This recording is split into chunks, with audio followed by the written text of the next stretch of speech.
Ancient Egypt, a land rich with gods and myths where deities embodied everything from the elements to the very forces of life and death.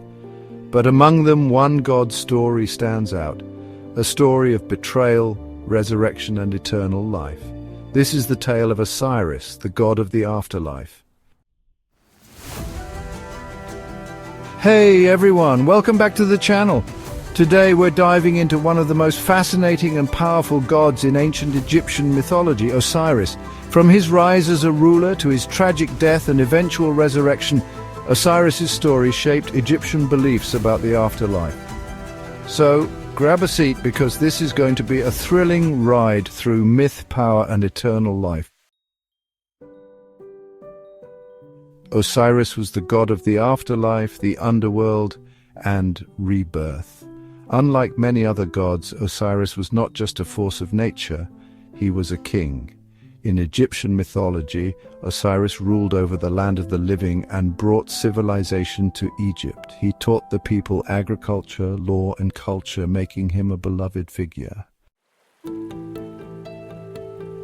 As the god of agriculture, Osiris was associated with fertility and abundance, bringing the floodwaters of the Nile each year, which were crucial for the crops to grow. The Egyptians saw Osiris as a god who ensured life continued on Earth.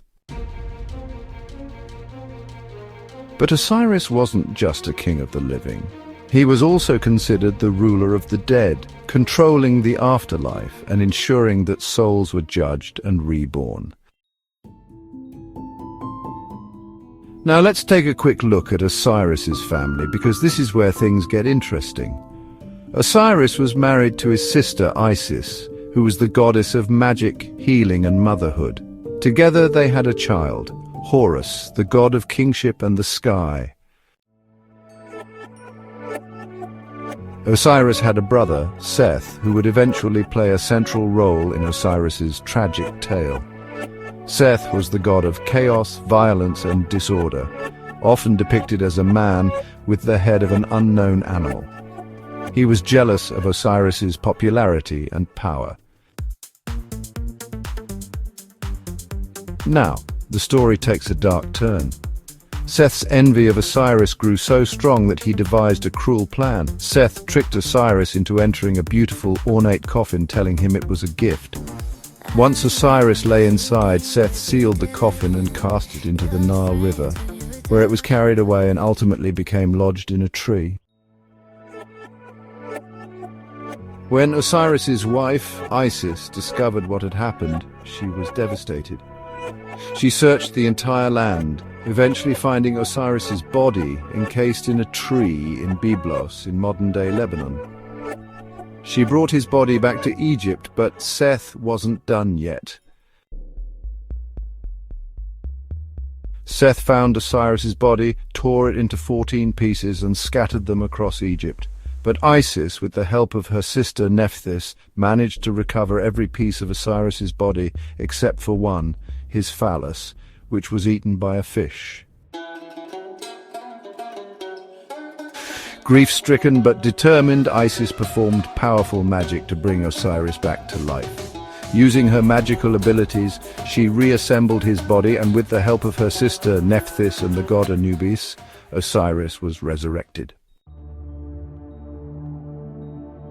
But Osiris didn't return to the world of the living. Instead, he became the ruler of the afterlife. He became the god of the dead, who judged the souls of those who passed on, ensuring that they were worthy of a peaceful afterlife. As the ruler of the afterlife, Osiris's role was to oversee the judgment of souls.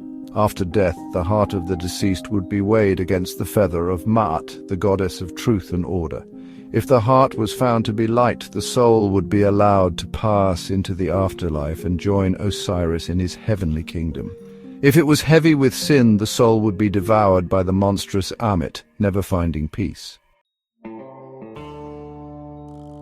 Osiris's judgment was final, and his kingdom was a place of eternal peace for those who were worthy. This belief in judgment and the afterlife was central to Egyptian religion. making Osiris one of the most significant gods in their pantheon. Osiris's influence extended far beyond the afterlife. His myth was central to Egyptian religion as he was seen as a symbol of death, resurrection, and immortality. Many Egyptians believed that by being connected to Osiris, they too could experience a form of resurrection. One of the most important centers of Osiris worship was the city of Abydos, where the ancient Egyptians held annual rituals to honor Osiris.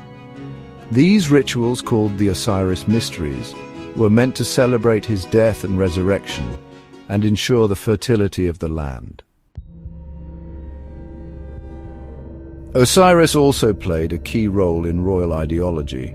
Pharaohs, considered the earthly embodiment of Horus, saw themselves as heirs to Osiris, continuing his work of protecting and maintaining order in both life and death. Osiris's symbols are as iconic as his story. He's often depicted holding the crook and flail, symbols of kingship and rulership, and wearing the Atef crown, which signifies his dominion over both Upper and Lower Egypt. The Ankh, representing life, is frequently associated with Osiris, signifying his power over death and resurrection. His green skin, which symbolizes fertility and rebirth, became a defining feature of his image, as it represented both the cycle of life and the eternal life of the soul. So that's the incredible story of Osiris, an Egyptian god who transcended death and became a symbol of resurrection, renewal, and eternal life. His myth shaped the beliefs of an entire civilization and continues to inspire us today. If you enjoyed learning about Osiris, don't forget to like, subscribe, and click the bell icon so you never miss a video. Drop a comment below with your thoughts or questions. What part of Osiris's story stood out to you the most? Thanks for watching, and I'll see you next time with more stories from the ancient world.